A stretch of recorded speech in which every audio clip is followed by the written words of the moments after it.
Take the roll. Yes, thank you so much. All right. Jay Bell, Here. Sarnia here. And Gillian is not here today. Monica Hernandez here. Bob Lemon, Here. Lucas O'Connor, Here. Charlene O'Keefe. Ever Kamala Rose. Here. Renee Rickett. Here. Felicia Shaw. Here. Ada Shido. Here.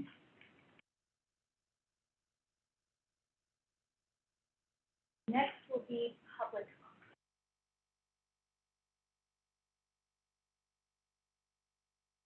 Are there any members of the public that would like to make a public comment?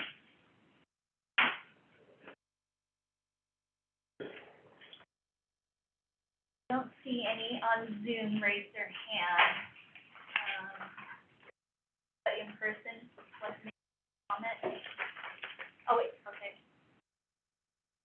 So first is Naomi Newsom. I apologize if I mispronounced her name.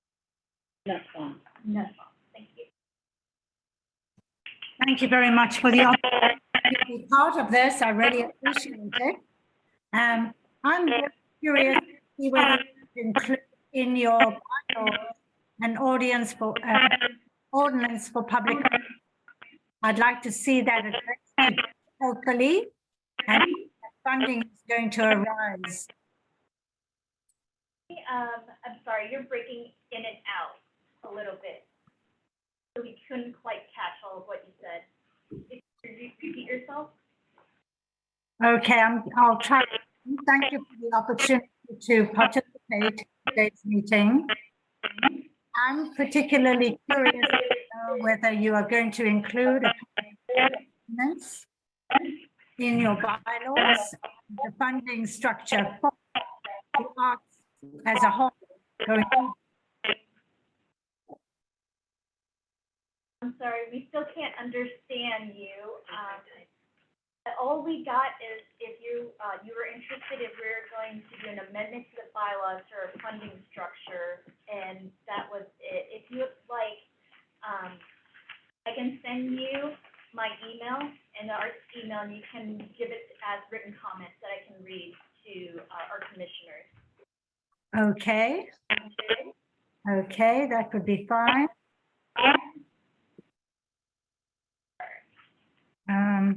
I'm not seeing that is coming through. 1 second.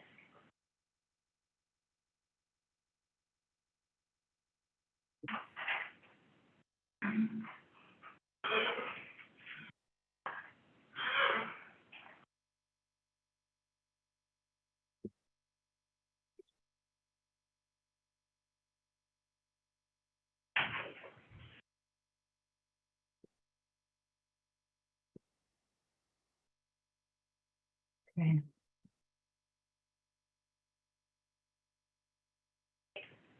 Do you see the email now? Yes, I do.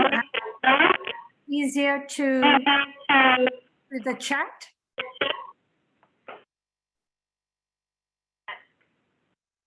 Actually, yes, you can comment there too if you'd like. Okay.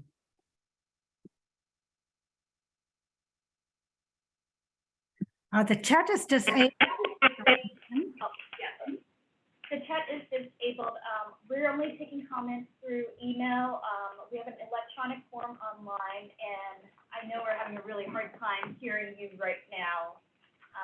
But if you'd like to submit it, I can read it to the commission. Very good. Thank you. You're welcome. All right. Are there any other members of the public that would like to speak?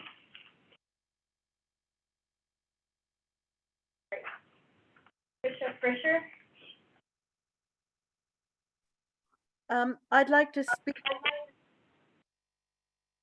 speak to the issue about the bylaws. Do I wait until that number 5 comes up? Yes, please. Okay. Thank you. Thank you. All right.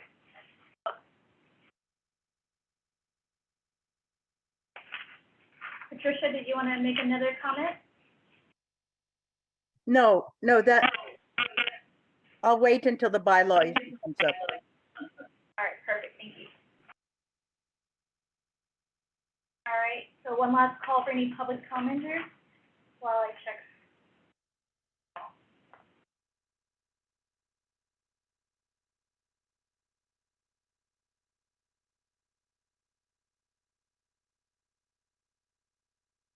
All right, there are no other public comments. Once that email comes through, I will let you guys know, and we'll pause wherever we are, and I'll read that out for you all, to be aware. Okay, can we look at the minutes? Well, you did already, but let me give you a minute to look at them.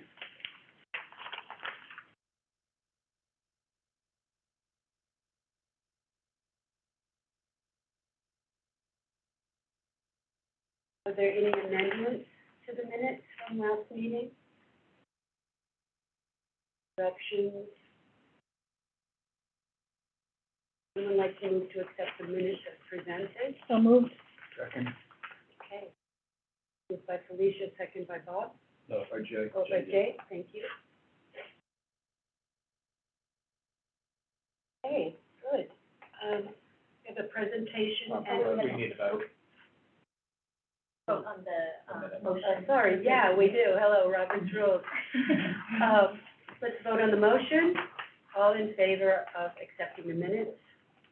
Say aye. Aye. Any nays? It's accepted unanimously. We have a presentation training. Do we need a public comment before that? Let's do that. Let's go ahead and make that happen then. That's item number 4 on the agenda.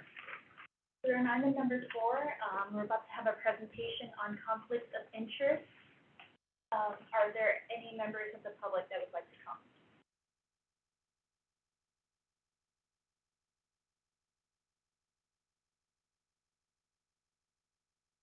None. I'll go ahead and move into the presentation.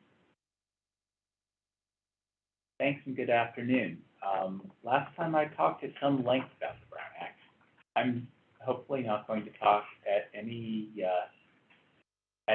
like the length I talked last time about conflicts of interest. This is because of a couple of reasons.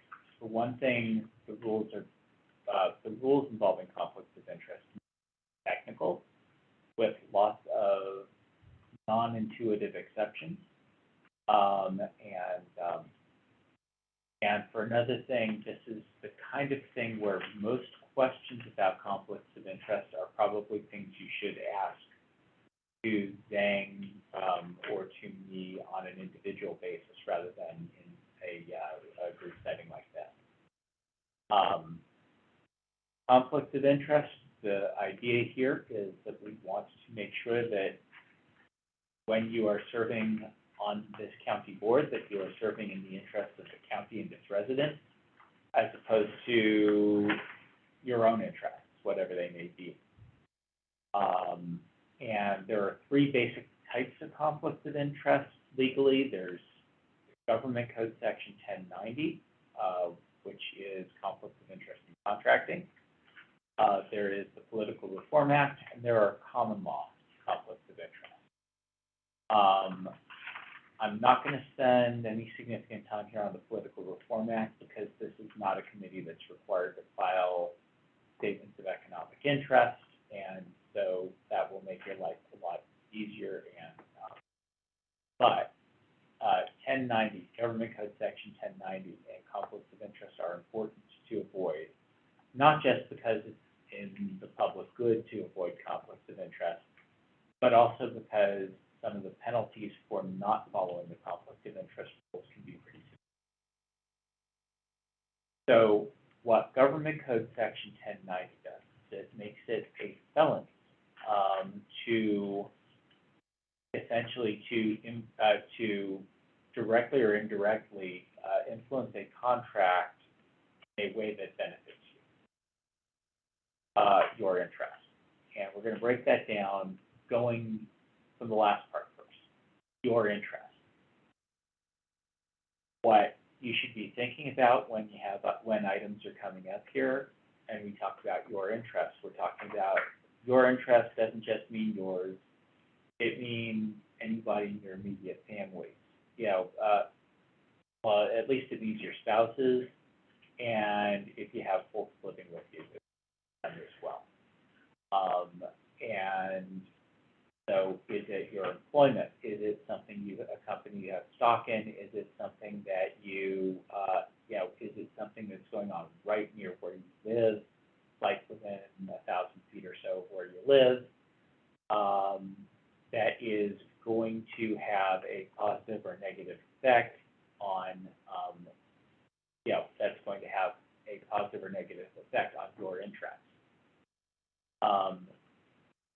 May be an employee at a nonprofit organization or at a for-profit organization, and there's a pretty key difference under the rules, depending on your circumstances, with whether or not it's, whatever the decision is, might affect your income. So for instance, if you have a day job as a stock clerk at Target, for instance, one company, chances are if you all vote to apply for a grant from Target's main headquarters, that's not likely to be a conflict of interest. On the other hand, if you are running a nonprofit and your nonprofit is putting in for a grant, that's going to be a lot more foreseeably likely to affect your interest. When we talk about contracts, don't think about that as just a contract. Think about it as grants. Think about that as essentially any sort of agreement of any sort. Think of that broadly. The courts interpret that pretty broadly. So it's not just a contract. It might be a request for proposal. It might be grant applications, that sort of thing. So if your organization is applying for a grant and you're the executive director of that organization, that's something where you will have a conflict of interest, likely.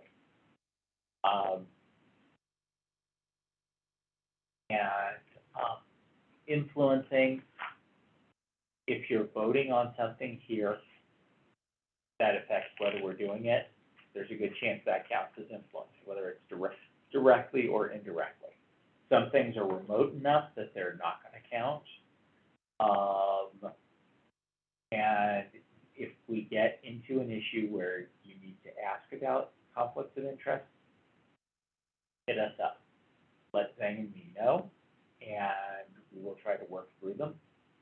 Sometimes the issues can be thorny and we'll need follow-up information, so the sooner you know about something coming up, the better, and the easier it'll be for us to give advice to you on it. There are a lot of exceptions. There are certain things about, like I said, certain exceptions involving nonprofits, or certain exceptions for, you know, small interests in large companies. Like, there are a number of exceptions that may apply, but generally, if you're voting on something and there's a chance that it might affect you or your employer specifically, then that's something you want to flag for us as early as possible before anybody votes on anything. Hopefully even before the meeting, hopefully a bit before the meeting, so that we have a chance to look at it and figure out what is the best course for you to do. There is also a type of conflict of interest called common law conflict of interest, and that's sort of a catch-all.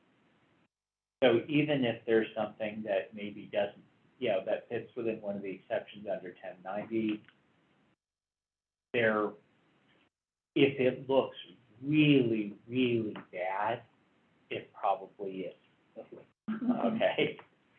And so again, if you have something that makes you really think, oh my gosh, this is a significant problem, run it by us.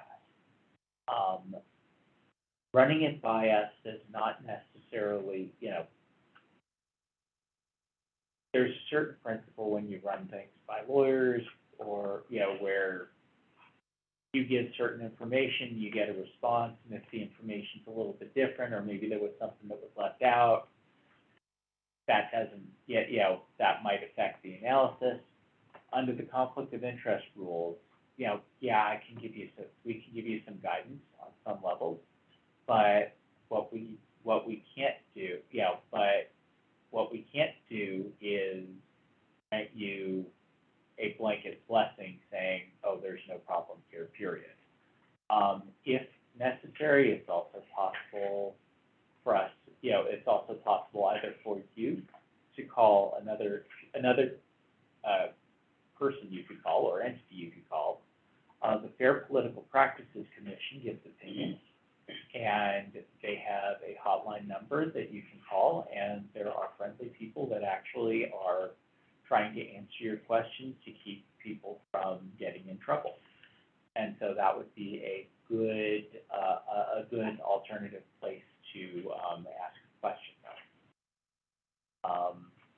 And a couple of sort of related things, as you are working through projects or programs or ideas, not expend any government money to support or oppose any candidate or ballot measure.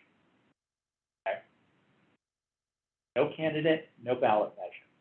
And even if it doesn't say vote for Zhang Myers or vote against Zhang Myers, if it's by its tone or style, it looks like it's a pro or anti Zhang Myers for whatever office kind of announcement, kind of thing, we can't use county money to support or oppose it. Another thing that you will often hear about are procurements, requests for proposals, or other sort of processes. The county has extensive rules to try to keep those processes fair, because everybody has friends in the business, and businesses have a knack for making friends in the appropriate places.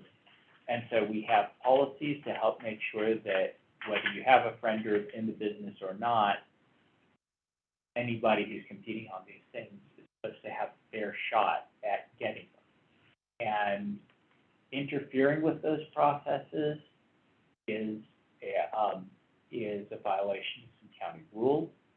And if we come up on issues about that, let me know. Part of what that is giving information to other people about things.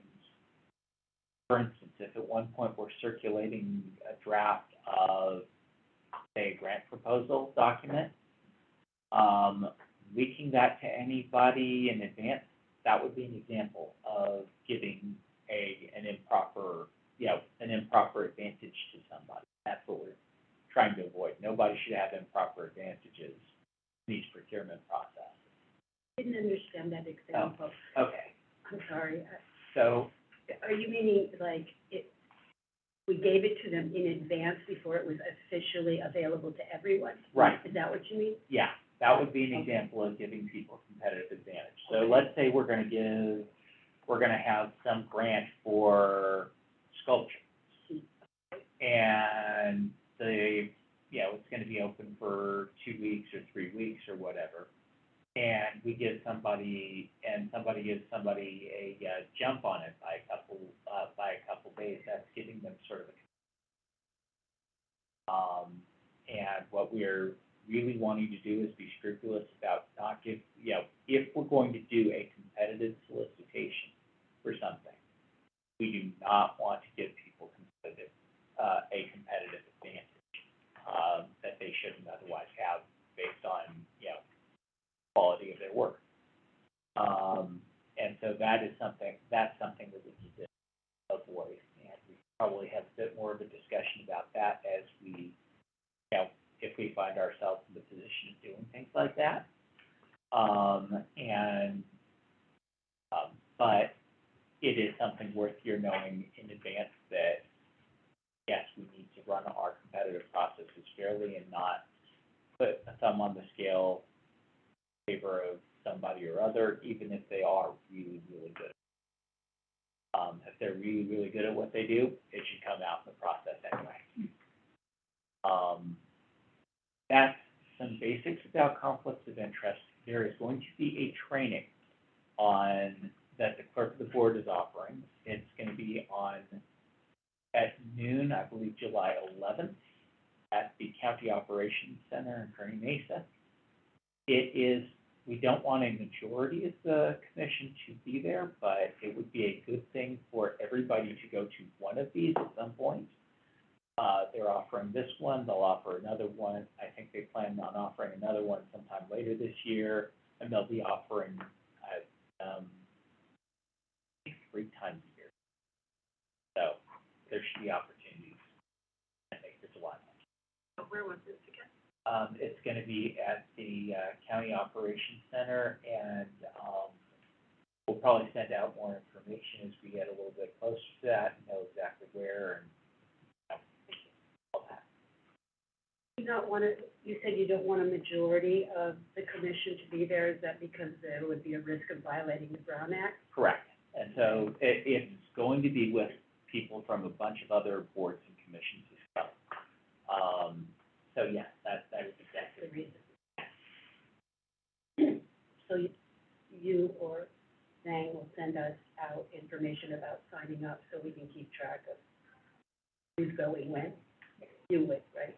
That's great. We have a meeting in June, one more, That's so true. we could, Right. at that, we could put on the agenda to decide who's gonna go Yeah. and deal with it then, so we know ahead of time. So each time, there can't be more than 3 people or 4 people? No, a majority. A majority As of long as us. it's not majority, okay. Right. So it'll be, at this point, there are 11 appointed commissioners. It'll be We can have 6. Right, although by July, we should have, Oh, that's- wait, no, but that's still be, but then we could have 6. We Yeah. could have 6, so, that's correct, actually, by July, Or we we should would be, have at least, we'll have 12, possibly 13, and then you can have 6, but not 7. right.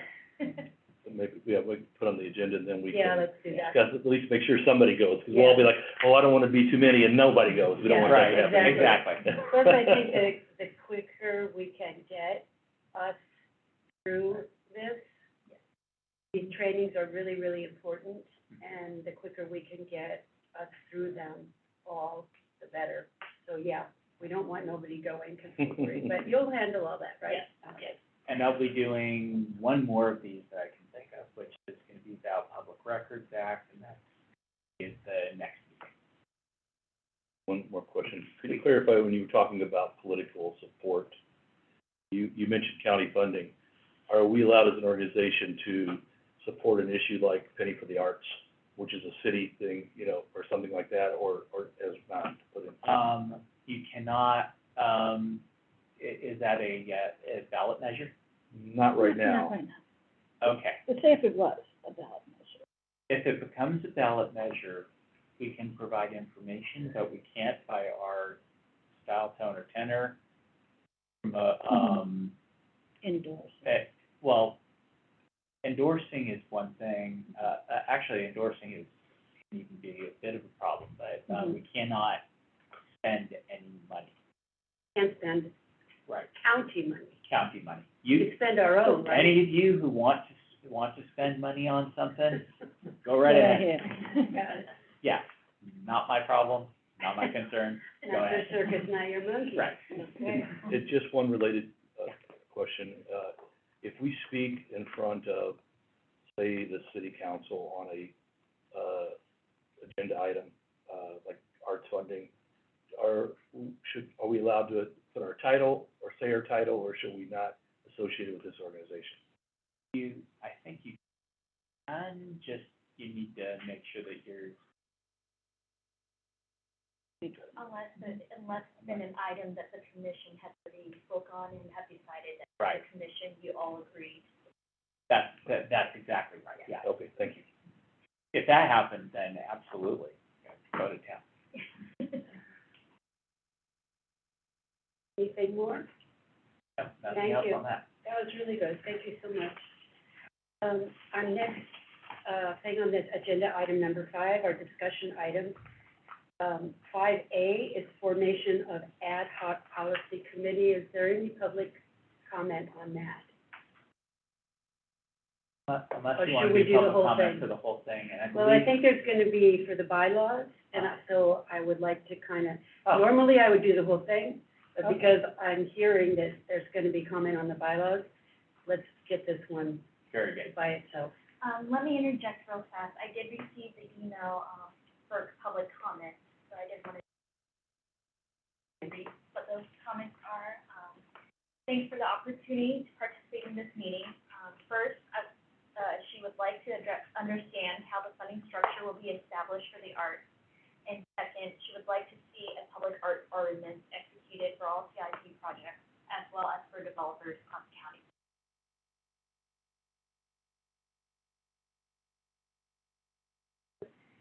So that wasn't about the bylaws. No, The that one was- about the bylaws was Patricia. Patricia Fisher. Yes. Right. Okay. So any public comment about formation of ad hoc policy committee?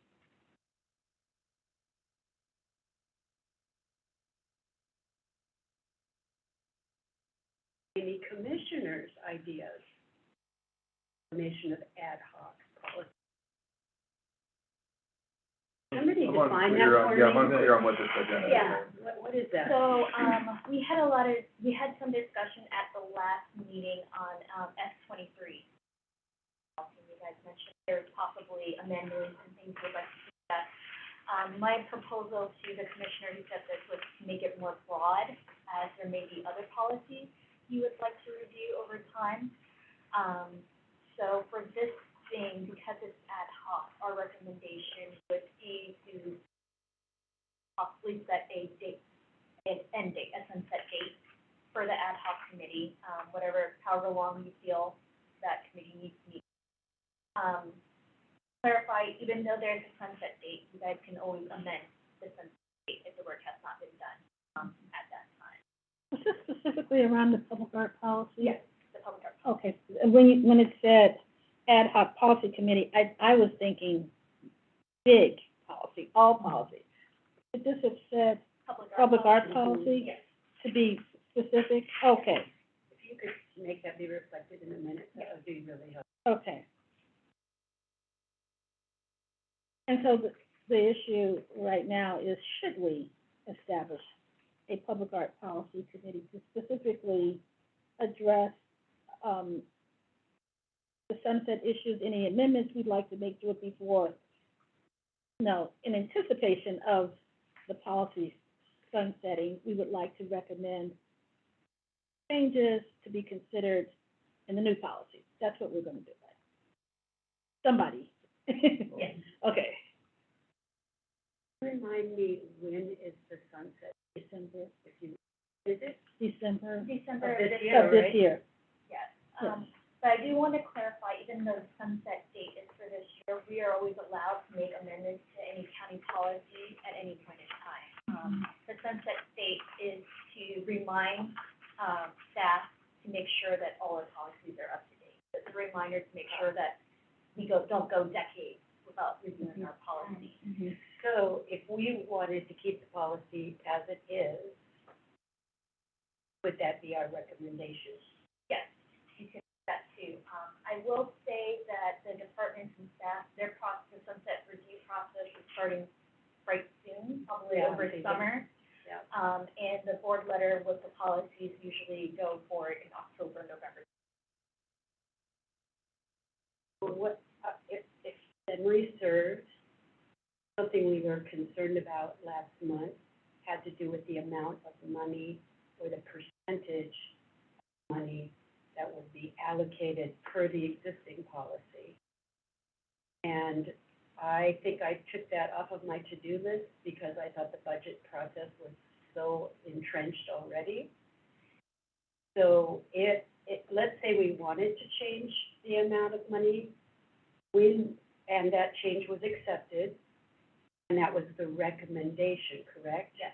It's not like we want to, then it happens, it's what we recommend. Yes.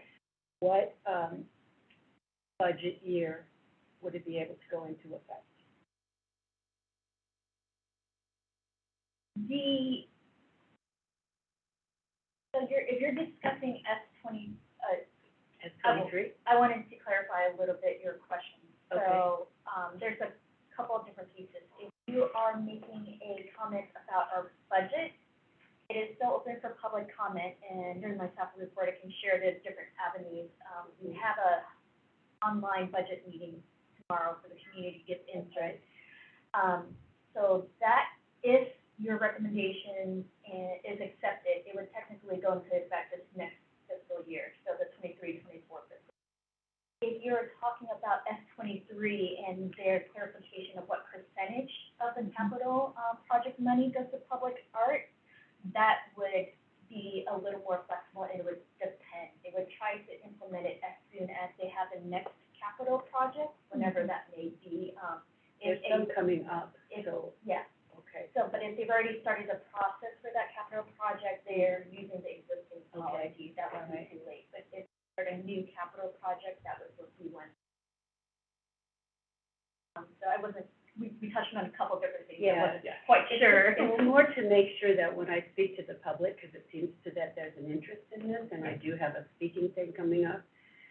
If it were to come up, I want to explain it just like you did, I would, with yeah. possible dates. Yes. I would, in moving on, because we're eventually gonna look at our bylaws. Right. It seems like a pretty consistent committee that exists with the other county organizations, there's a public art subcommittee. I would think, consider not just a policy review for this specific thing, but look at the establishment of a public art subcommittee that could then have a broader context. Since it seems to be a reoccurring thing that's come up in almost every public comment. It would make sense, though, because of the ordinance language, to give that committee a sunset date, because the ordinance does seem to call for that. I'd probably back off these one ordinance and this thing, and look at More another holistically. subcommittee that we would form. That will be up to you guys. Yeah. We will implement it as needed. It would just require a vote by the commission to establish these committees. If we added a sunset, we could put it at a stage of the year where it would, and that way each year, it could be a new subcommittee. We could re-vote it in and put new people, so, because we're gonna be coming in and out for various reasons, so maybe that we could, without having to go to the city council to get it approved, I mean, the county to get it approved. That's, it's one option. Like the bylaws allow for the formation of subcommittees. The permanent ones, we'd have to have something changed because it's part of the charter of the county. What they're saying, correct? It's part of the ordinance creating the arts. Art commission, sorry. So what's on the table now is, should we form an ad hoc public policy committee? That's where we are now. Public art committee. Public art committee, period. That's what's, That's what I'm hearing. that's Is that what everybody we're, else is should we hearing? do that? I understand, so any subcommittee needs to be approved by, do we just approve that, or is Yes, just that? the commission. The commission just needs to agree that Oh, they okay. need to create a subcommittee. There you go. And appoint members, non-majority members of members to the subcommittee. And what are the requirements under a subcommittee? Public meetings, or they? Yes. Well, they are public meetings, I thought she said non-majority, so they were, Well, what does that mean? except the ordinance, I believe the ordinance has some, in the provision that the committee talks about how all meetings are the subcommittee. No fewer than 3 members, one.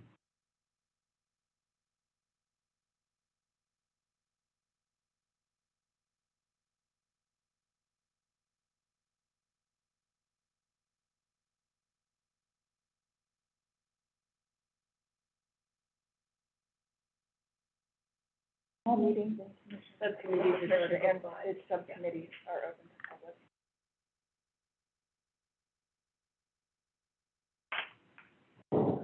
So I think you were addressing the Brown Act, and you're addressing, it's a meeting that the public can attend. How do we let the public know what happened? You could do the same process that you do Okay, Yeah. post it on the website, And I anybody would who's assist with signed that. up, okay. Yeah, and I would assist with that, yeah. So Okay. section 84.805 E, under meetings, does say all meetings of the commission, including any ad hoc committees or other committees appointed by the commission, shall be open and public, and all persons shall be permitted to attend any meetings of the commission. Can those be, electronic or Zoom meetings, subcommittee meetings? I don't know, David. There's a statement where in there, the exact phrasing out, remember, but it talks about, it also talks about, like,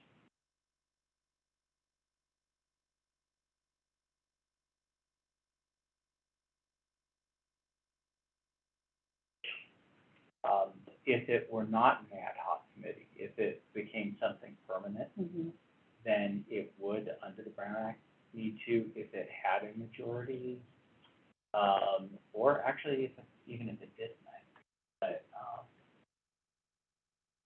ad hoc subcommittee, the Brown Act itself does not require it to be, does not require it to be Brown Act compliant, but when the ordinance says open and public.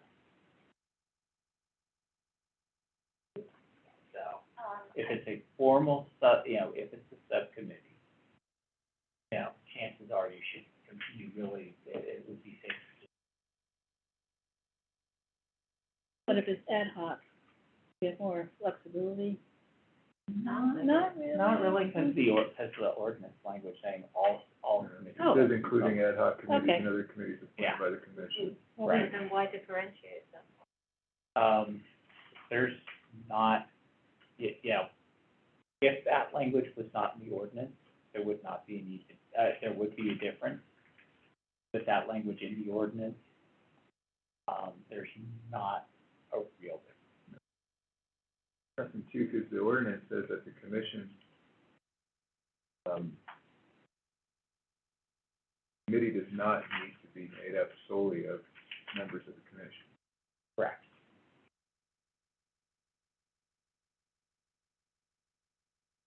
So that would be if you wanted a representative from general services, overseas or capital program. Right, look at the, Right, or a representative from another agency or another Exactly. opportunity to work with. so again, is the issue right now whether this will be, an ad hoc committee or a permanent committee? Is that what we're contemplating? Or whether you'll have one. A period? I think if you have one, Right. period, yes. So, as I was reading the public art, policy, it just, to me, it begs for a revisiting, based on, some of the policies I've seen in other municipal governments across the country. It seemed to be, lacking detail, specificity, definitions. It could be much more robust. And so I think the only way we can get there, and here's an opportunity to get it where we would like it to be, is for a group of us to spend time with it, those of us who have some background, spend time with us and try to enhance it. So, I mean, I would definitely support the idea of us having either an ad hoc one that would sunset, and then the recommendations would be put forward, and then we would decide at that time whether we want to have a permanent one. But the main issue is that, yes, let's get to work on it. Let's make it better. That's what I would say. To me, we could do that, right? We could have an ad hoc, work on We can it, work. it gets sunsetted, and then if we decide we want either another ad hoc or Or a a permanent one, permanent, do it at that we time. could do it then. Yeah, and why not try, to meet the December, deadline rather than Yeah. having to go and, have it, ratified the way it is and go in and try to get it done again. Let's try, and if we can't, then we'll just throw in the towel. Is that what We need more time. My one question then on that, I like it a lot. I like flexibility. My one question though, would that hold us up from being able to approve our bylaws? Your subcommittee meetings would be would usually be separate from these meetings, so it would be up to your subcommittee meetings when you guys would, how often, when you would wanna meet, and Okay, things so like that. we could, okay, And you can, so this meeting can still be focused on the bylaws. The Okay. subcommittee meetings could be different, and when they're ready to come back with, amendments, that could be an item on this meeting's agenda. Discussion. But you're telling us that this is something that would ideally happen in the next couple of months, given the paperwork going through and then being proposed? Yes. Be accepted, you know, in the autumn. General Services is aware that you want changes and edits, and they are prepared to come and give, I had sent them a list of all the questions that came up during our last meeting, so they're prepared to come either to the subcommittee or whatever meeting, to discuss those questions, and do a presentation. All the other questions you had. did they, kind of a hot item, I think. Do you think it come next month, Yes, that fast? yes, I believe. Would that work for everybody? Won't they come to the subcommittee meeting then? Yeah. Yes. Or are we gonna have subcommittee Yeah. meeting, you If we, think, if before? we were to form one, as Felicia Yeah. was speaking to, then they would come to the. It could go either way. Right. If you feel that this is something you want the broader commission members to hear the presentation, then you would put it on, whichever commission, meeting agenda you would like. If you would, then after that, or accordingly, want them to send representatives to the subcommittee meeting, then they can always attend those regularly and answer questions that subcommittee. Be interested in them coming to meet.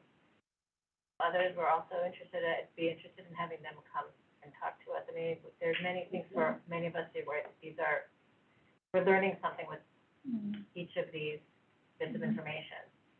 And also helps us know whether we want to be on the subcommittee and take a more active role. That's a big thing I was thinking about for it.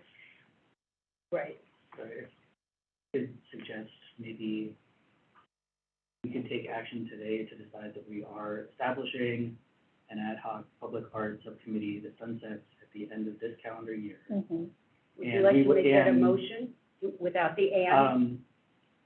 We just. Well, yes, I can do that, but there One is an motion, and. no and? But there is an and to it, which Okay. is that we appoint members at the next meeting when we are at full strength, first of all. Mhm. And there's a presentation to the entire board on that policy from General Services, so that anyone who's getting into it knows what they're getting into, and everyone knows whether they're interested or not before they dive in. We'll give a chance for David and me to look into these meetings first. But it could be, you can attend virtually and I just sit That would in be this room in great to case know. That'll someone get you wants more to see in people. person. Yeah. And just before I finish off, I'm happy to make that a motion. Do we need to name now how many people on the subcommittee in the motion? Thought we were gonna figure that out later. No, you don't have to name, especially if we're not appointing anybody to it, Okay. that's not gonna do Then anything. as long I as will it leave that alone. doesn't, as long as it surpasses the amount of membership. So, I'd like to be able to restate that as a motion myself, but I'm sure I'll fail appallingly if I try. Could you restate it? Motion to create an ad hoc public art committee and appoint members following the June meeting, or at the June meeting. Was it Which part of the one? motion, was it part of the motion to also include the sunset? Yes, and sunset December 31st, 2023. So let's try it again. The motion, I'm gonna say it back to you, to make sure I heard it right.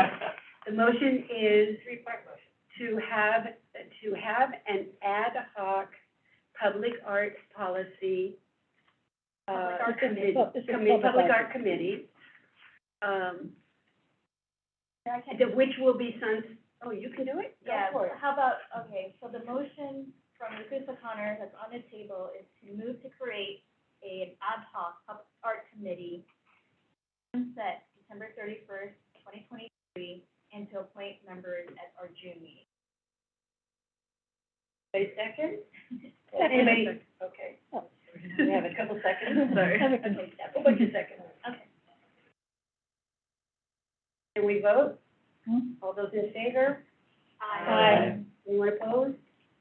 No opposed, so it passes.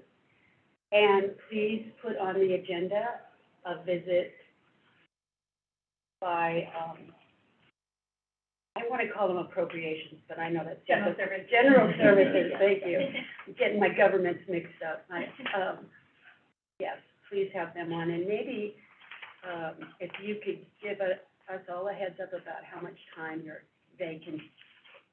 gonna want. Yes. Okay, now we need to get into draft of the bylaws. Again, public comment, I believe, Ms. Fisher.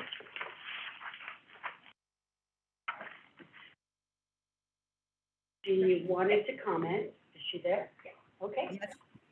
Hello, I'm Patricia Fisher from the San Diego Visual Arts Network.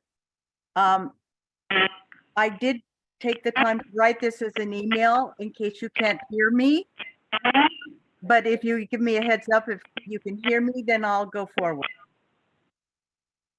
You can hear me? Hear you. Thank Hear you. you. All right, so I'm addressing the issue of duties and responsibilities that was written in the bylaws. If you go forward with the bylaws, the duties and responsibilities stated in the original document do not seem to be consistent. Although they are important, they don't be consistent with what you need in bylaws. Bylaws might only have to include a mission statement. And if you restrict it to that mission statement, then you are giving the commission the widest possible ability to design its own remit.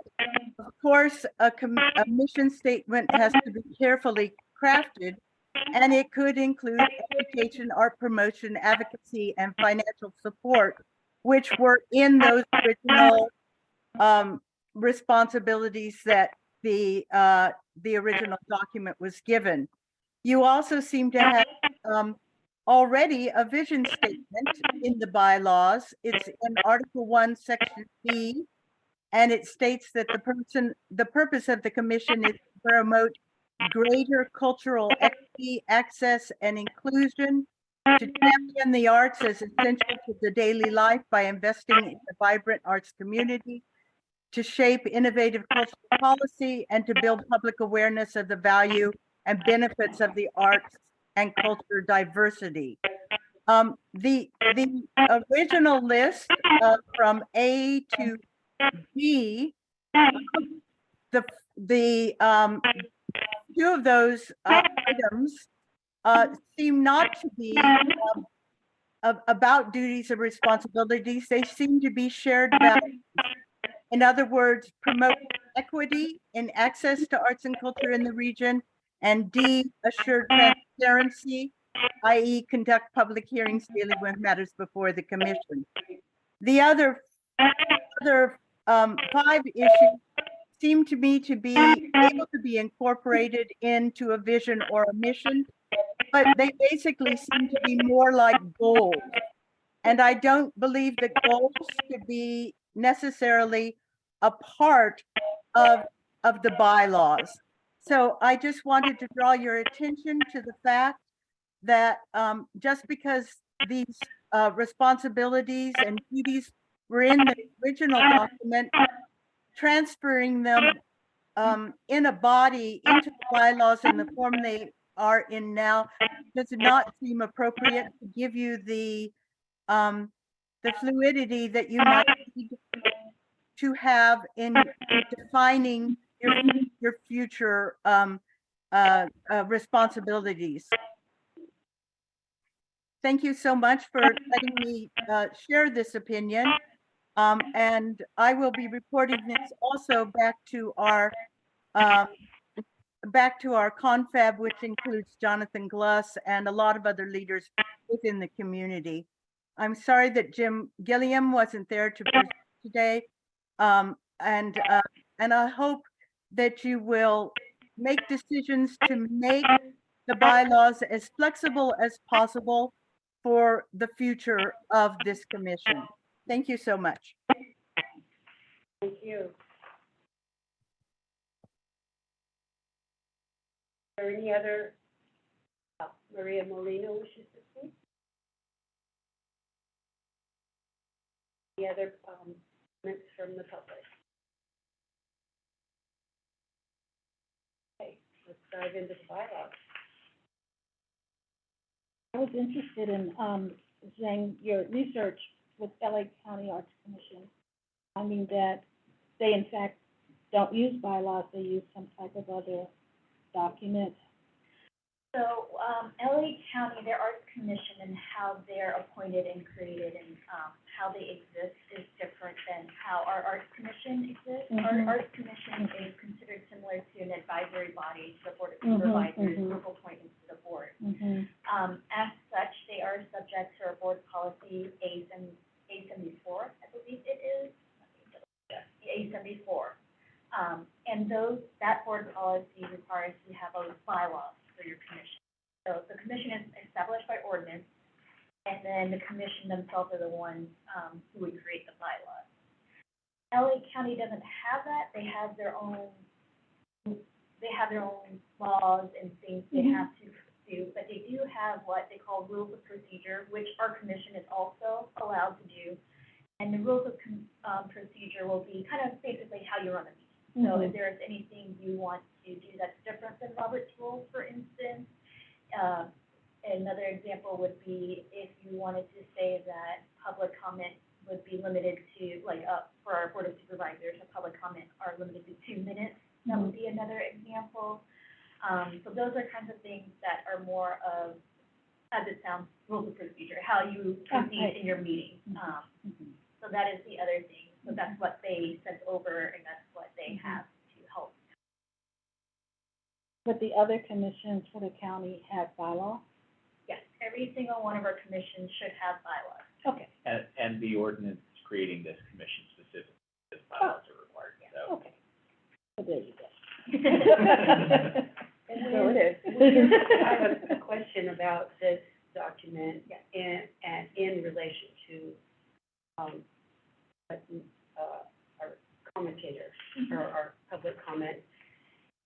When you put this together, this template, I thought it was pretty much lifted to keep it in accordance with what is required in bylaws by the Board of Supervisors. Is that correct or wrong?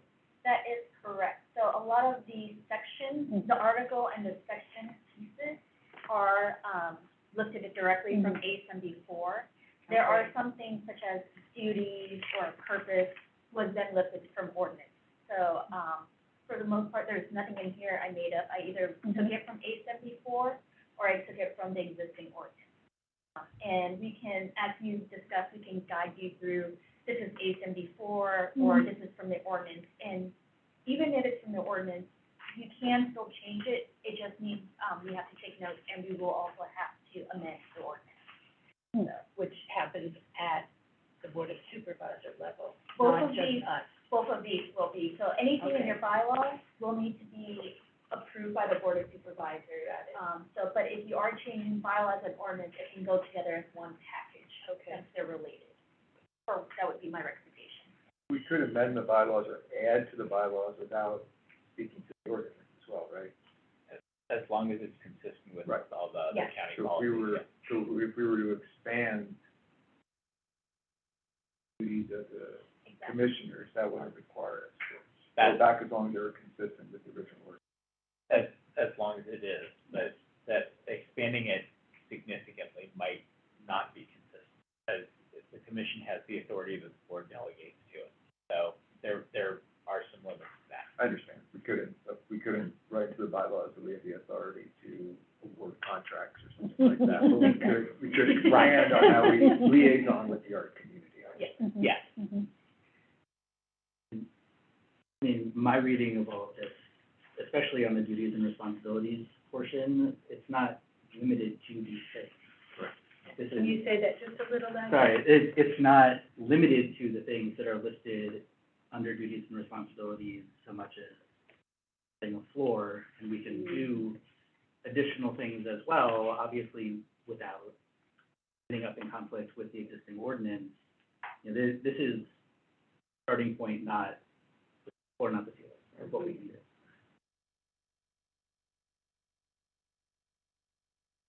What I like about bylaws is it often helps you determine what you don't do and keeps you from creeping into all kinds of things that will determine whether you can make an impact or not. And so I like them not to be a place where, oh, we can add more stuff, because then that makes you think, oh, well, we can just be really vague here and just keep growing and growing and growing. I'd like to be specific around, 4 or 5 issues, maybe even less, that this is our world, These are the things we care about. These are the things that we go to bat for, we fight for. And not having it be considered them, well, this is just a starting point so we can travel the universe, and next thing you know, we're out on Amway or something, I don't know. So, to that point, and also thinking of, mentioned last month, one of the things was study and evaluate equity and access to arts and culture in the region, and that's Article 3A. I happen to be kind of passionate about that one, and I'm a data geek, and so I am. I think in addition to having bylaws, which are kind of what ground us, Mm-hmm.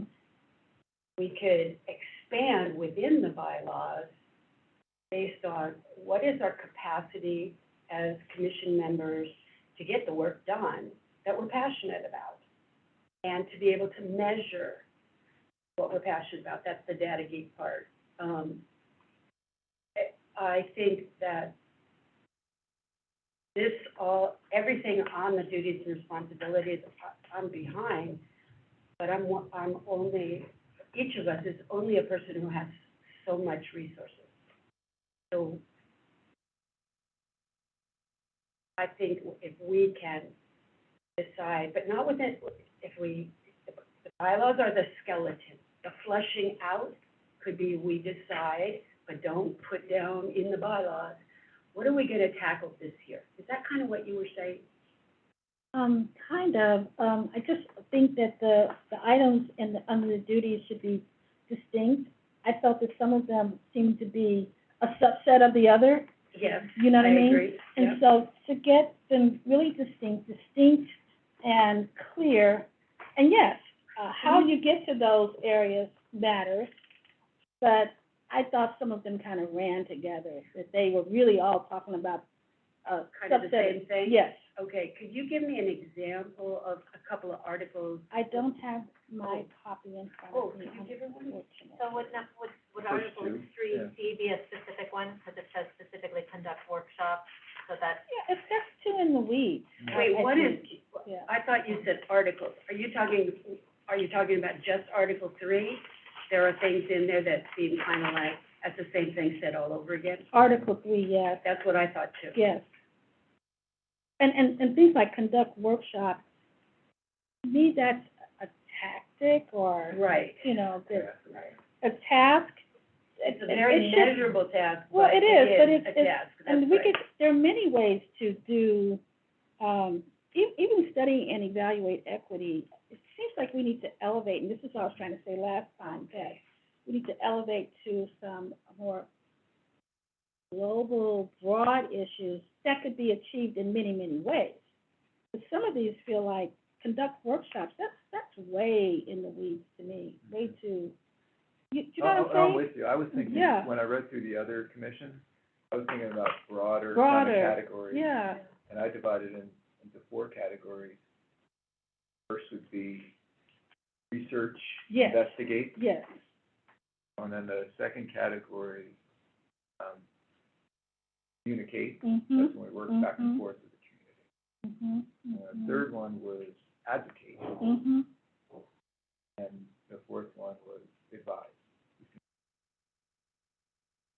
Yeah. The only one that's floating out there for me is administration, but I think we could start, those are like 4 pillars, Those that are, maybe we can kind yeah. of build out. I don't know if that covers everything, but those were the buckets that I was kind of looking The at. one I hated was 3C.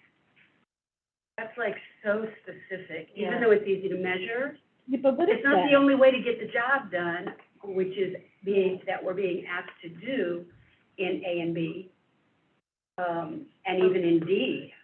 Get the information out there. Right. Having workshops Yeah, is one way, but there's a lot of other ways. Right. Are, before we go any deeper, is are these part of the charter or part Yeah, of do the? we have to do them, or can we say, no, we don't want that one? These are the language in from the ordinance, which means those are the commission's, duties, but, you know, if you want to rephrase them, if you want to maybe, you know, if you want to rephrase them in a way that maybe is focusing on, what the commission's priorities are, you could do that as long as it's consistent.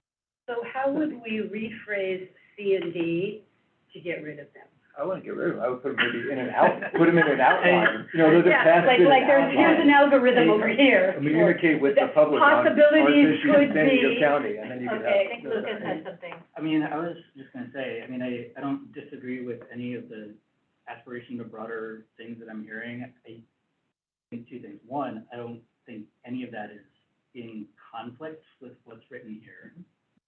And so, you know, whether it gets written into the bylaws or not, we can do that. And the other thing that I would consider, or suggest that we consider, is that this went through many months of deliberation with the county supervisors and their staff to create what structure they want from us and what product they want from this commission.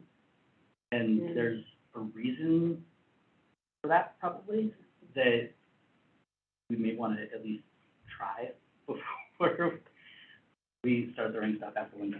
I think maybe thinking about that, I like your division. I think it's I do very too. clear, clean in a way, and it allows room for, changing with the times, you know, so that things are introduced in these sort of categories that kind of are more timeless, because workshops may be very useful.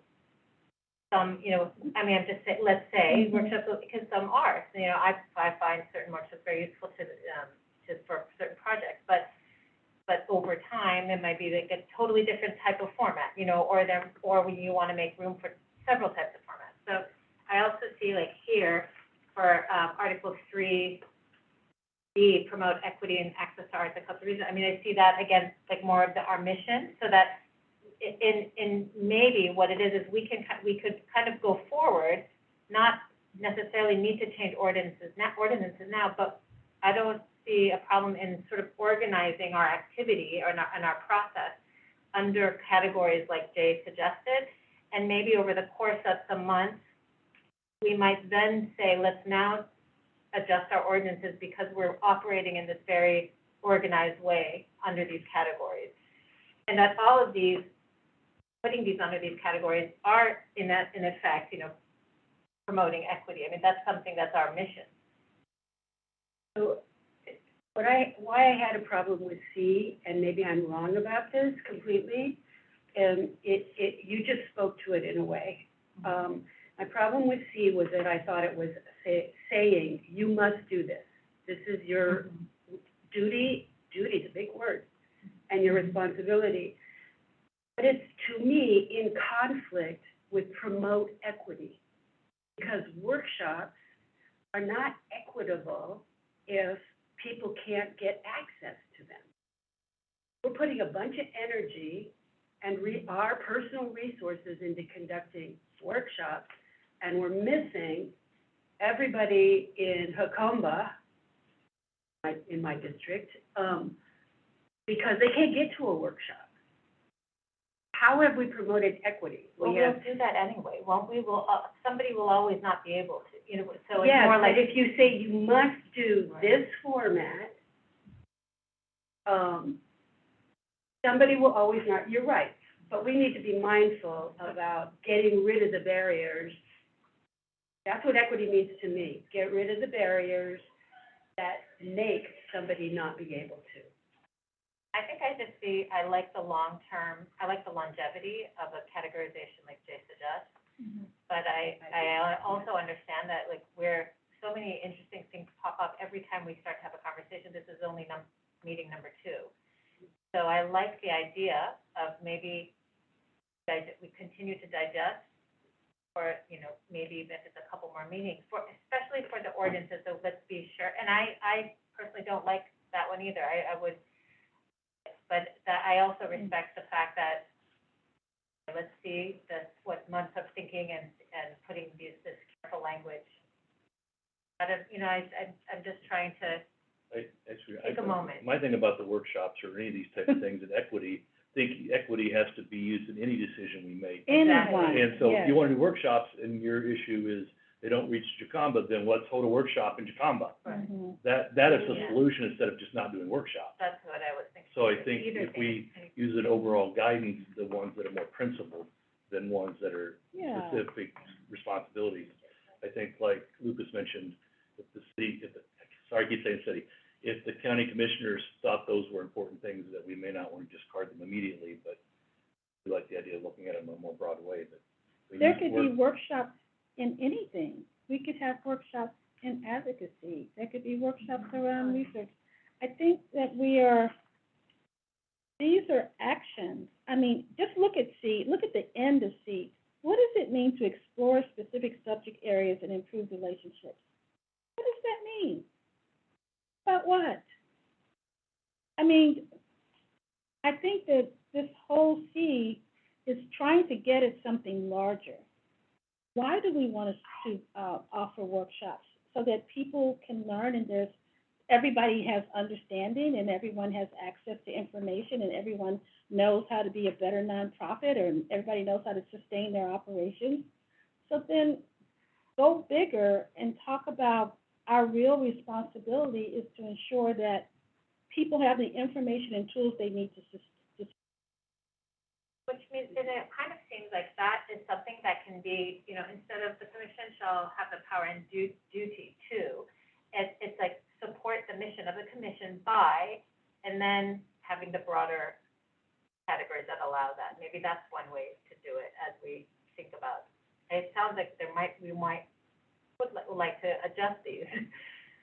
I think we just adjust them so that they are broader, more aspirational, and less specific on specific activities, and more about what do we want to see happen? You know, we want to bring people together. We want to communicate information. You know, we want to advocate for the arts so that the arts can grow and thrive. Stay here, and then when we get ready to actually do things, then we have that broad plate of options, depending on what it is.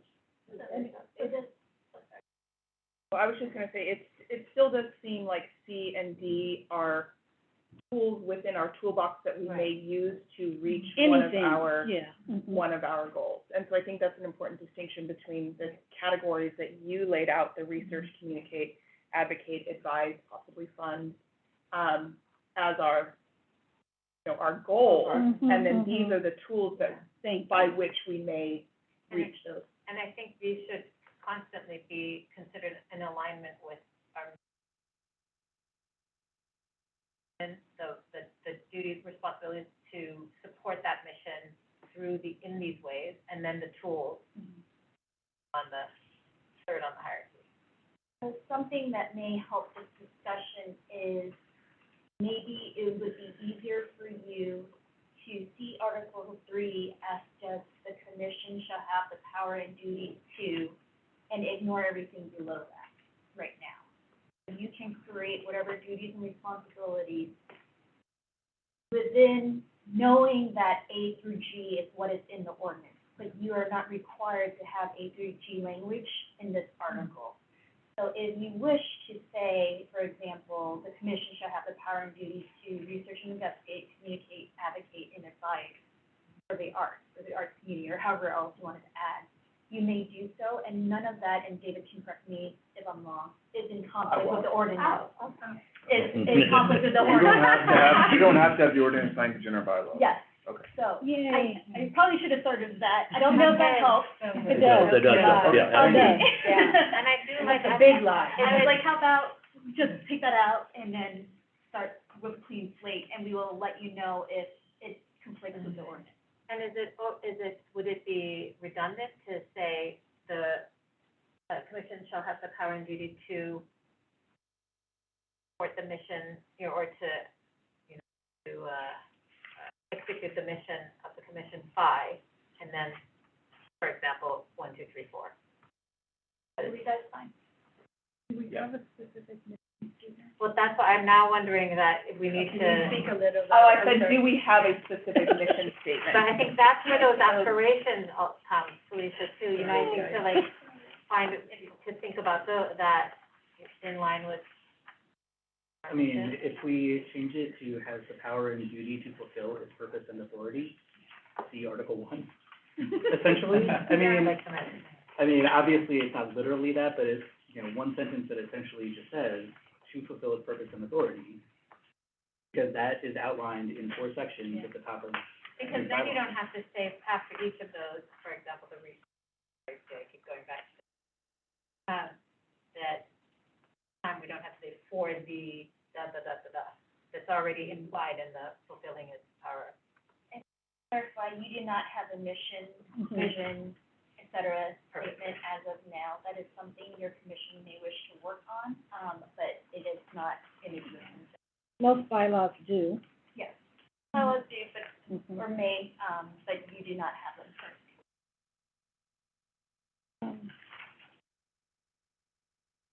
I thought that this is so important, and again, I have another ad hoc committee, but I find that when you get a small group of people that can singularly focus on something like this and bring back some recommendations, it's easier for the larger group to respond to something than for us to try to wordsmith here.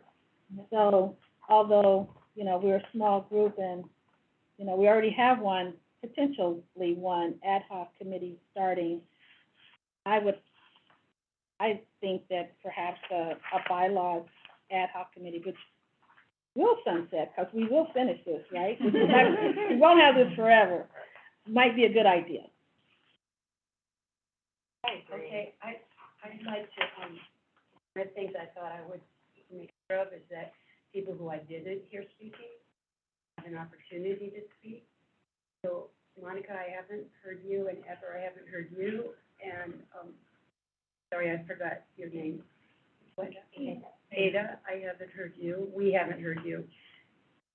Start with you, Monica, is there anything you want to say?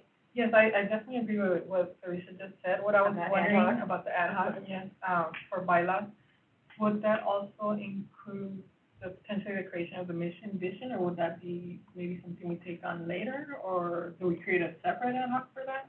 I don't know. Go ahead.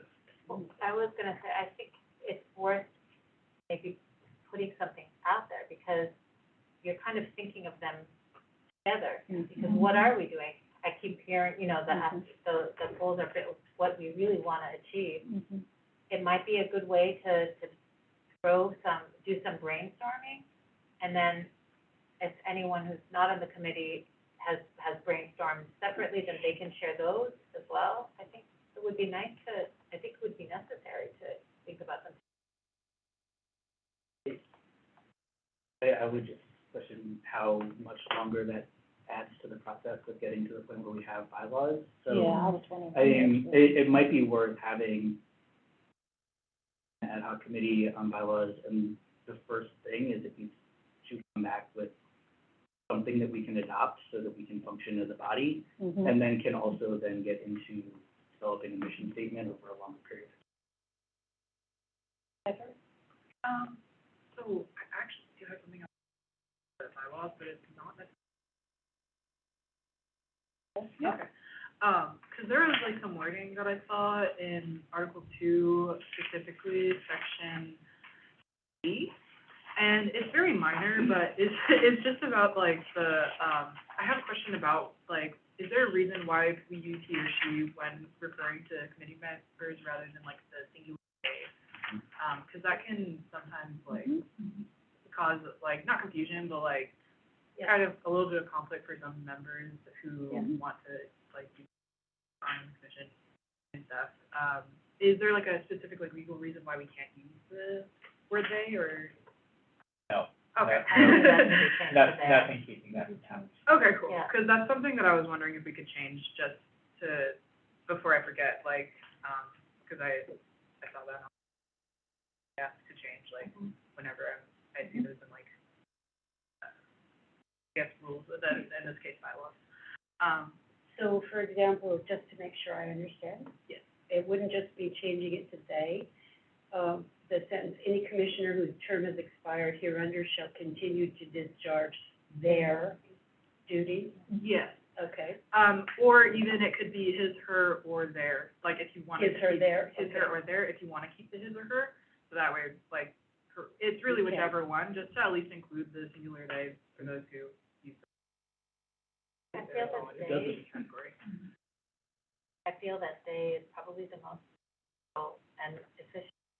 Yeah, because that's what I was We just thinking did too, a because I didn't want to, like, blanket- add just so many Well, yeah. words, like, you know what I mean? And it's, they or their, just basically removing any, Just make it gender any neutral. mention of gender. Right. Gender neutral, yeah. I like that. Across the board, is that something we can do? okay, cool, thank you. That's an important thing, thank you. And, no, did you want to say anything? Yeah, so I think Lucas was mentioning that, Again, a little bit louder for me, I'm so sorry. So I think Lucas was mentioning how, like, us creating a mission statement might kind of postpone, like, our. Passage of bylaws? Yeah, Mhm. but then our public commenter also pointed out that Article 1, Section E kind of is like our mission statement, so I think that we could probably amend that or just use that as a backbone. It's close, huh?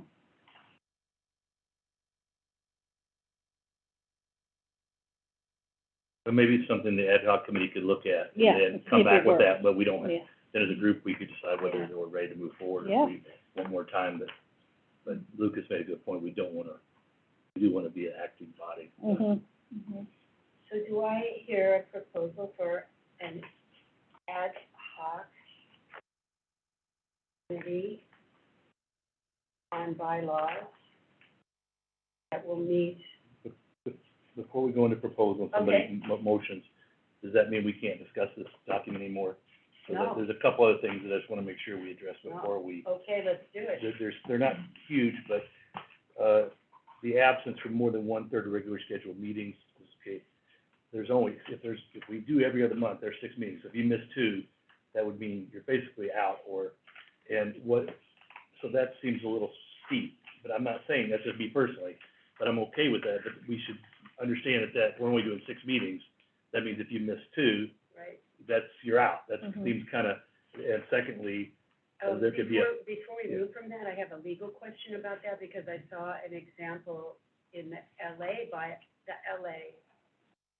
wasn't bylaws, Rules but, and procedures. or yeah, the something. rules and procedures that looked like it would handle that. But I want to know if we could do it. And that was without, I think the wording was, if you miss 2 consecutive meetings or 3 consecutive meetings without approval by whatever they called it, the chair or whatever, then you were out. Right. Could we do something like that? Like an unexcused. Yeah, like an Yeah. unexcused Yeah. absence. It basically, I've been chair of a committee where the person just kept missing meetings and never communicated with me at all, and even didn't respond to phone calls. Okay, so that's like, you're not an active member, versus, I had a death in my family, I'm gonna have to miss that meeting. Or Right. like, I'm gonna say, holiday. go take care of your family, And you I was know? just thinking maybe something ad hoc committee could look at, a suggestion Yeah. would be that if somebody misses that, then there's a vote by the group, Mhm. Or something, and then, yeah. and go then by the only other number. thing, that came up to me was, I've seen this happen on other county commissions, if somebody needs to be removed from the group. And not Yeah. because they broke some major rule that has to do with the county, but that we all say, whatever reason, we're all like, hey, this person's gotta go. That's right. Is there a way to, or if they, do stuff that shouldn't be happening, is there a way to remove them as a group? Do we say it's 3/4? Is it over 50? To take somebody off the board if there's a reason? Or if we don't want to have it, that's fine, but if we have that, there won't be any conflict. Shouldn't that be in? I thought there was. There is for the county to remove them, but not this group. But not for us. Right, Okay. if we, for some reason, think somebody should be removed, because for whatever, Felicia starts going around town and saying, I wanna stop all arts funding, I hate the arts, I'm gonna burn down, whatever it is, it's not breaking the law, but it's like contrary to what we do, or, Yeah. I don't know, maybe if the person's Yeah, so that's all. disruptive. It may not happen with this group, but say 3 years from now, there's a person that group decides needs to be removed, who got appointed by who knows who, is there a process? So we can answer to your question. Regarding the missing of, meetings, it is in the ordinance, but there's nothing to say that, for example, unexcused, into the ordinance, we can add that in. Okay. Second piece of that is, if you so wish, this commission can do a, procedure to vote if there's conduct unbecoming a member of the commission. There are, a slippery slope. there, it is a slippery, it We is, don't appoint to the, Yeah. we don't, right, the we, supervisors. Right. yes. I believe what has occurred before in another commission that I think the rest of the county staff is thinking of is the commission made the recommendation and the board voted Oh. to approve. That If might be it is not, since you're all appointed by somebody, the board would have to, the board of supervisors, the appointing authority would have to approve that. Other commissions, their commission actually appoints people also, so that's a little different. But there could be something like to have a procedure and a recommendation Yeah, we to the could board of still have a process of getting that information. We could do that at any point though, right? I mean, because we have the ability to advise and recommend to the board. Mhm. Yeah. So we could, I think, even without seeing the bylaws, make a motion, pass something, then. Yeah, I just want to bring it up to something to think of, because it happens in a lot, I've been on a lot of boards, and sometimes there's somebody who needs to go, and there needs to be something, so that person says, you can't vote and do that, it's not in the bylaws. But if it is in the bylaws, then they know that. It kind of encourages people to behave. Supervisors, so how is someone removed from a commission? The board of supervisors votes to remove them? The appointing supervisor can just decide. And that's one. But all The person appointees who- are approved by the entire board of supervisors, The right? appointments do go forward to the board of supervisors. We do have an item every meeting that says appointment. However, generally, each office defers to that individual office to allow them to do their own appointments. This might be a good time to remind me that we do have a code of conduct for our boards, committees, and commissions. So there is a code of conduct that exists, currently, that comes from the board of supervisors. It's in there, actually, section There's E. a link, there's a link in yeah. there, and then there's also, I can send it out in our next, thing, but, it's also just on the main page for the clerk for community.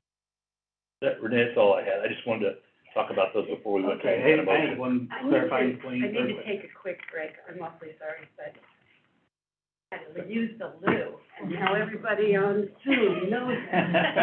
Exactly. Can we just take a quick 5 minutes, 10 minutes? Recess for 5 Be in recess, Yeah, that's the word I was right. looking for. That's fine, if the rest of the commission is fine with that. What do you all think? Okay, thank you so much.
It's what it's called in my industry, a workaround is when the policy does not fit what actually needs to happen in practice. You devise a workaround it, and it's not illegal. It just means it comes out of people's personal infrastructure to do it. The workaround isn't getting around the law. It's, well, this resource needs to happen, and I have it, so I'll go ahead and do it.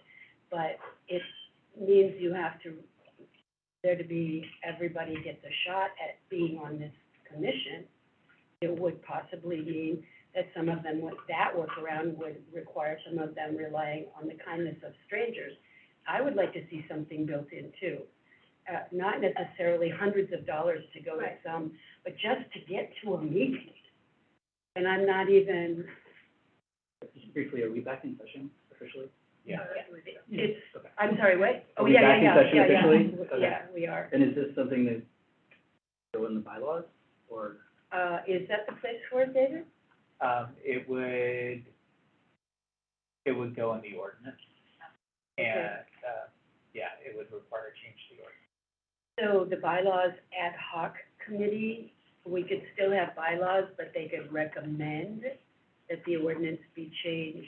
I'm asking, this is a question, that the ordinance be changed to include, I don't know, reimbursement for travel, I don't know, something, we don't know what the word is. With approval by, Right, subject to approval. If we could ask staff if you could, look in the into fall that. meeting, Yeah. see what other committees are doing, and if there's any policy or changes around it. We have to develop some type of actual budget line item, you know, Well, I'm that- kind so of- that they can, you know, 'cause right now we have no It's budget. exactly what you don't want to hear us say, but Right. come on, Well, guys. right now, there's no budget for this, right, other Right. than their Well, staff time. there's a budget for the staff people that are sitting here in the room and the electricity, but,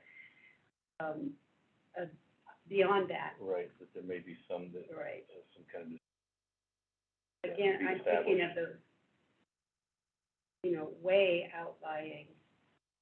My, District 2 is like way the hell out there. And District, not 1, what's next to 1? Is it 4? 5, it's 5, you're right. And so how do you get, I'm thinking, you know, being able to participate is a form of equity, so that's my point here. And if Considering the the first one, economics yeah. of it are making it impossible, and there's no public transportation That's what I was surprised way the at. heck out there, so, And maybe it could come from discretionary fund of the commissioner from that district or something also might be oh, an there's a avenue thought. to get to it that way. What do you think? I know he's like cringing, David is cringing. There would probably be, you know, like I said, it would require either, it would require an ordinance change Okay. for the commissioners to get reimbursement. Travel expense. Perhaps in the meantime, or in addition to looking at reimbursement for expenses, we look at other potential ways of providing that access. I mean, I know we're Yeah. all supposed to be in person, but is there a way that we could have, you know, a virtual aspect where we could actually have people participate? I don't know the legalities of that either, but I think that's another way to address that access and equity issue. I love that you're putting it that way, because what we found out with COVID is that all of a sudden, you could increase access and participation because you're using Zoom meetings. People can actually go to them. And I know that you want everything, I know that the county Board of Supervisors wants us to be in face-to-face. I think we should push that question. It's not that the board wants to, it's, that the COVID emergency acquisition, for the Zoom, allowing for telemeetings are gone, and the current Okay. process is, there is a current process allowed, but it is very, very cumbersome. You have to have a public meeting at every place that someone's called or dialing from. That's right. So that And- you have to post it 72 hours in advance in that location. You have to be set up to take I public see. comment at that Okay. location, all of those things that, You mean, even if somebody is calling in to attend the meeting? No. If It's one of just the the commissioners. commissioners. if one of Just us, the commissioner. yeah, if one of us wanted to Zoom in from our home, Right. we would still have to post at our home 72 I get hours it. in advance. All And you have to We open would up. still have to be able to take public comment at our Okay. home. Okay. The public would have to be able to come in and Okay. watch us In in our our home. home, In home. right? Yeah. Like, those types of things. I think your point is well taken though, and it's Yeah. in the charter, it's in the ordinance, it's in the first section, second section of our bylaws here that we're gonna promote equity, Yeah, access, right. and inclusion. What does that So look like? I think We have to we're figure gonna, out creative ways. well, if we can't get it right now in the ordinance, it's gonna be an ongoing thing, and I Yeah. think it's specific to our county, because we cover such a large Yeah. geographical area, where And- they're asking some and there people are to a lot drive of- 60 miles, 70 miles to a meeting, Yeah. and still be in the county of San That's right. Diego, so I think this isn't a one-time thing for us, it's gonna be something for every single thing that we. I can't And imagine these we're the people- only ones talking about this. Yeah. You're They're not. not. There are some attempts, to fix this and Right. Oh, good, to allow okay. for more of this, and as those come online, we'll, I would just suggest if somebody's having issues, if you feel comfortable, then share it with myself or Renee. Well, and also maybe just keep track, so if and when we can have a more in-depth discussion on it, we have some numbers to look at. So that you'll be able to tell us that it's costing you $12 each way And or it's something, not- so we know. And it's not just, oh, we think it's that. We'd like, it'd be nice to have real numbers so we can, It look at also, real it can encompass, not just money, but, now that we're meeting in daylight, the safety issue is maybe mitigated, because it's not getting out of meetings when it's pitch dark. But that's another one, you know, some people don't do stuff at night because it's not safe. That these exist, and thank you for putting it out there, but Yeah. but I think that, ideally, no one should have to feel that they need to come, and it should just be available, and then it can have, like, subject to the approval, and, so I think the more we can do this, or however we're meant to push this, if this is going across the board, at some point, people will just refuse to meet, because it's prohibitive.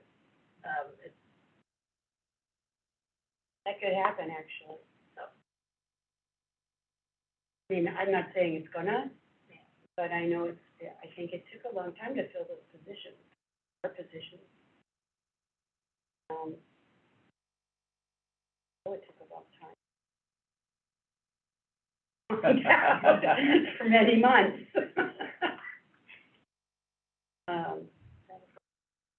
So if you wanted the bylaws or to give us like reimbursement, you'd have to change the ordinance, or change the ordinance up to the IRS, basically, and we, or petition. They both would require approval. Right now, anything in the bylaws or ordinance would require approval by the board of supervisors. The method is similar, and to simplify it, let's just say that bylaws would require one board meeting and ordinance is required two board meetings. Okay, I'm like I way remember that. oversimplifying it, so David. I remember you talking about that last time, okay. But that's Yeah. the basic gist of it, Right. 2 board meetings in an extra month. Yeah, Yeah. I remember that, you explaining that, okay. If we were to, propose and approve an ad hoc, bylaw, would there be a way to share information with you prior to that, after comments?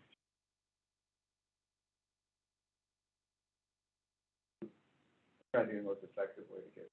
So, anything that is shared with the entire commission is considered public record, and what it would most likely be is we can make send our agenda and such attachments way ahead of time.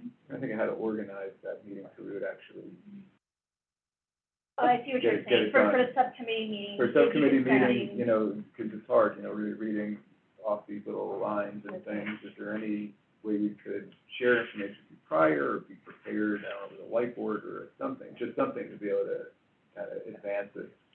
I'm gonna defer to David, if the subcommittee is not a majority, Right, although we have the open and public, which suggests the whole Brown Act, you know, presents the Brown Act issue. What you could do is this, there is nothing keeping members of the subcommittee from sending to Zhang their proposed changes. There is nothing prohibiting Zhang from putting together a draft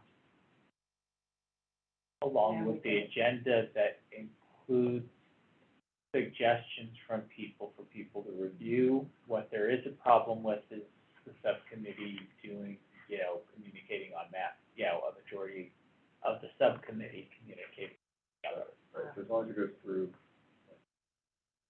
Right, and, you know, and, yeah, if the agenda is posted, it's open and public, there's not an issue about, oh my gosh, are we hiding? You know, is the commission deliberate, you know, is the subcommittee deliberating in private? It's, everything's open and public, and that's the way that that could be done, and then everybody can review those proposed changes and decide what they like or don't like, and, you know, that is meeting. Subcommittees, ad hoc committees are staffed anyway, so, right? Generally, Mhm. staff can attend and nothing meeting. Can or will? Will. Will. I can't quite remember, sorry. Go ahead, no, you go ahead. Okay, if we went over this, I think we did, but just to refresh me. If we have the subcommittee meetings, that they, then they, I believe so. Okay. We'll double check on some things, but it's looking at it, we're looking that way. Or you at least wouldn't be able to vote, correct? I mean, if there was any vote in the sub, but I think you could vote anyway, so. Well, Maybe it's also the discussing Okay. matters in the jurisdiction of the subject. So, David, I have a question about this because I'm trying to think about just the iterative process of drafting things. right, Go sometimes in many stages. So basically what's happening, what we're saying is that even that process is really something that happens at the committee. I mean, I'm just, you know, just like the break, so if, I guess in a way, it is possible, but the subcommittee would meet, the brainstorming would be happening, that's public, you know, everyone can, you know, listen and share in that process. And you're talking about maybe what would be edited or tracked, you know, like just commenting on things, right? So that it wouldn't be going back and forth, you know, between 2 people, 3 people. It would go to Zhang. Then you could send it back to us. So we'll just, I guess the goal would be to try to get as much out and discussed out in a verbal sense at the meeting. And just some of us, you know, think through writing. and if there are changes anybody wants to make prior to the meeting, send them to Zhang, Mhm. and Okay. perhaps a draft, and perhaps go along with the agenda might be a draft with, So I with have an some idea. proposed changes. Right. Sorry. Okay, Right. thank It's not a proposal, it's an idea. I feel done some really good work here and hammered out some really good language, all of which has been captured, right? How about in lieu of an ad hoc, you could, as quickly as possible, not waiting until a week before the next meeting, but maybe, I know this is awful, maybe next week? Grab the wording that we've put out there, send it to us all. We can cogitate, send things back to you. And then this bylaws, it's gonna have to be on the next agenda for next month anyway.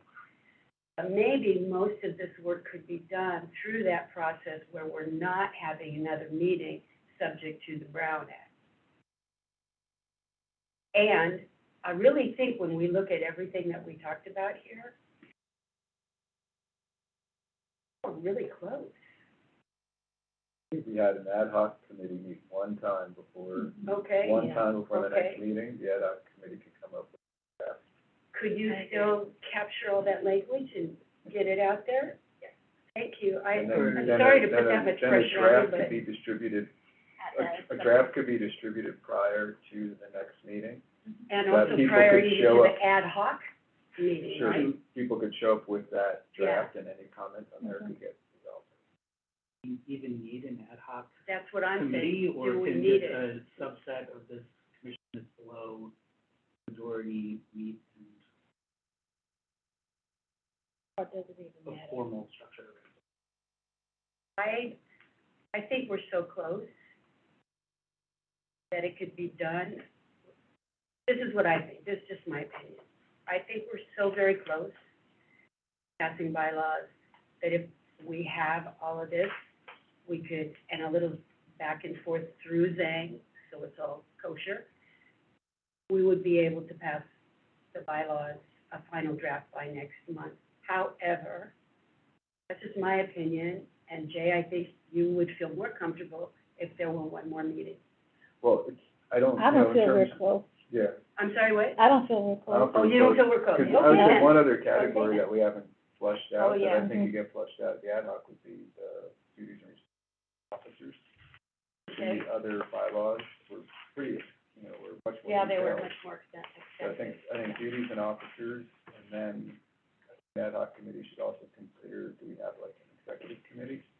An ad hoc committee could explore whether or not we have an executive Okay. committee. You know, that's one other thing that seemed to be pretty consistent throughout the other bylaws, is to have an executive committee. Well, So, are you talking about the LA stuff? Mm-mm. no, the other. You're talking about ones- other bylaws that you Yeah. read? The other ones that were provided. Because That were provided. I'm not saying we need to decide that now, I just say that's some language that could be considered in draft format and agree. I intentionally did not come to this meeting thinking we were going to do that kind of granular work. I know it's not done, it's just not done very well in these kind of Okay. settings. And so that's why, I can't say I don't think we're close. I don't know if we're close, because we really haven't delved into it, very specifically. We've been talking in general about what can we do and what are the rules and things like that, but in terms of what's here, I don't think we've really gotten into it, and, so I think one meeting that's devoted just to this would be quite, useful. Right, and I think Jay should do it. I nominate him. I think Felicia should be on the committee. And I think Charlene should be on it. Well, we've got 3 volunteers already. I also I'd be happy to volunteer, co-chair because anything with that you. has to do with bylaws that I have to like look at and oversee, I feel like it's my responsibility to be there, so how many people do we have so far? Did you, wait, what, okay, so we're Yeah, still under me and Jay, the, we're gonna do it, Yeah, we'll and do it. Charlene's gonna do it. okay.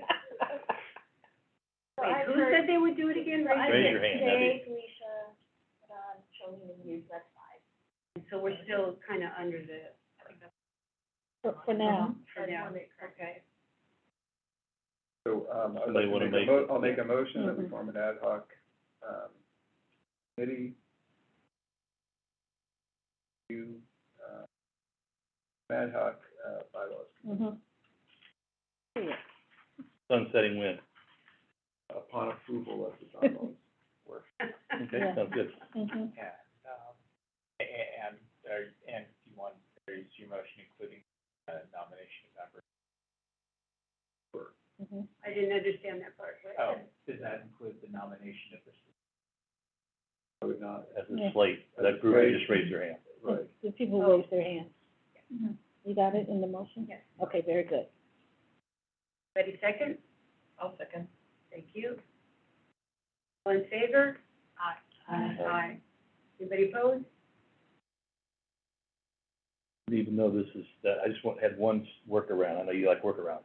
I don't like workarounds. No, I like this one. It already, somebody mentioned this, that it is one of our duties and responsibilities in our charter, Mhm. promote equity and access to arts and culture in the region. Mhm. So we get to interpret that as it's us who are here to interpret that. Yeah. Interpreting that could be funding people who have financial difficulties of getting here to this meeting.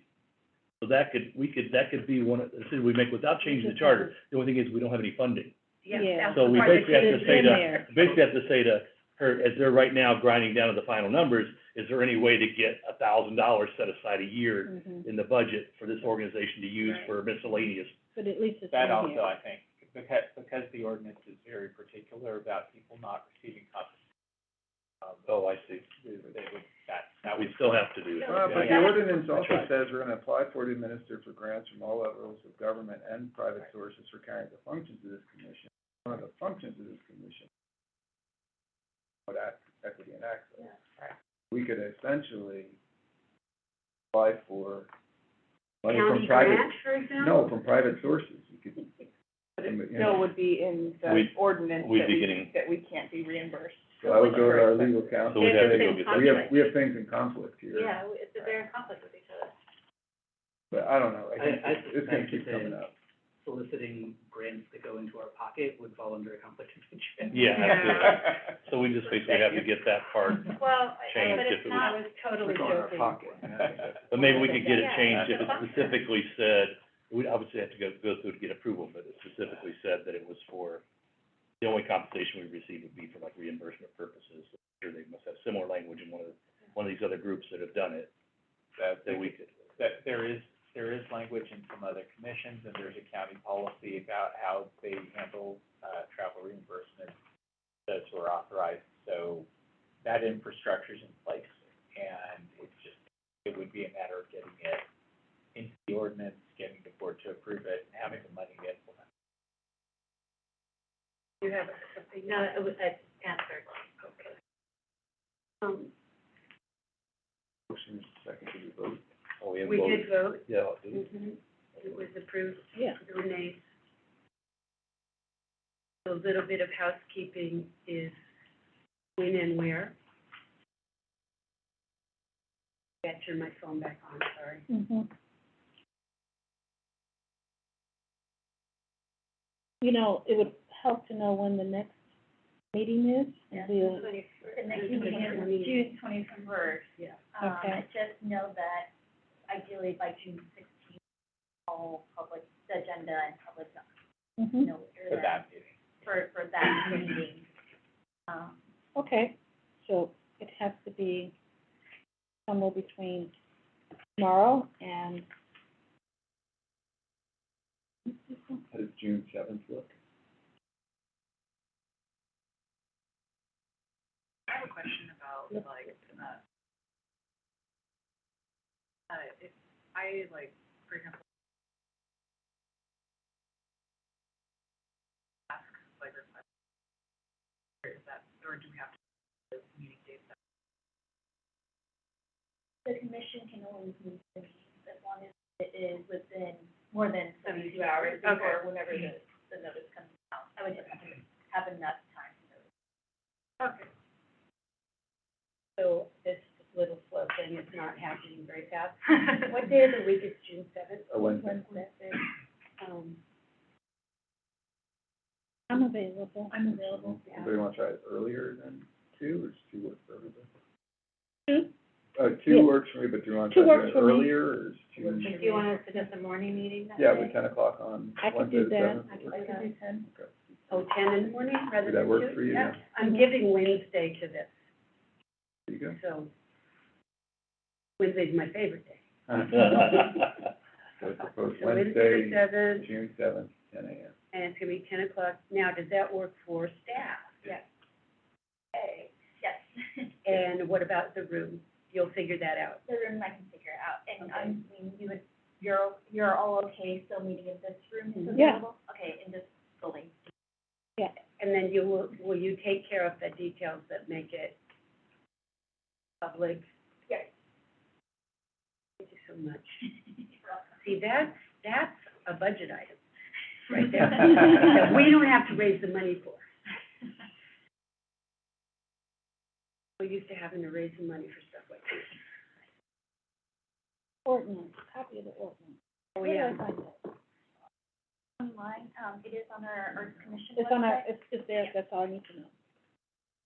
So, we're gonna meet Wednesday the 7th, 10 a.m., ad hoc bylaws, somewhere on this property, sorry about that. And And you're gonna be our staff person?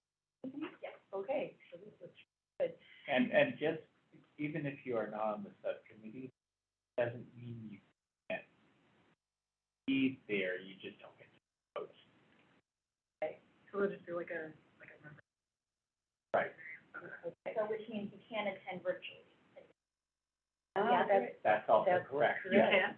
Yes. Okay. And then if someone who's not on the subcommittee has ideas that they would like to, I believe, and David can correct me if I'm wrong, our subcommittees also have a public. Not only that, but members of the commission can just generally, members of the commission, subcommittee, or otherwise can say stuff. design. So if anybody Sorry, has Jen. comments that they would like for the subcommittee, Call through your email box. Phil Zhang's in the box with all your fantastic ideas. Yeah. Please. So besides me and Jay, I was kind of losing it. Alicia, are you on? Felicia. Felicia, I'm sorry. Yes. Doreen, but,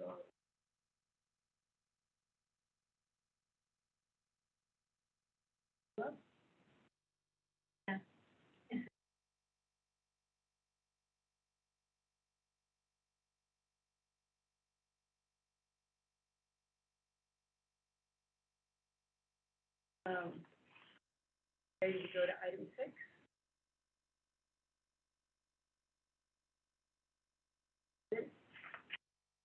Any public comments for staff report? Seeing none, I don't have much to report besides the whole health exhibit opening is this 21st, this Sunday at 11. Other than that, I have notified you guys that for the public to be aware, we had 2 resignations from the commission last month, but we also had 1 appointment. So Charlene O'Keefe is the other District 2 appointee. Hi. Oh, good, let's talk after, just to say hi. The additional youth appointee will be going forward in our June board meeting, so we will have an appointee already for that, and 5 is already aware and their vacancy. I anticipate.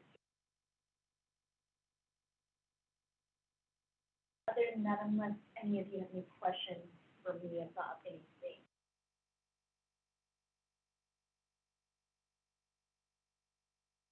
Anybody want to move to adjourn?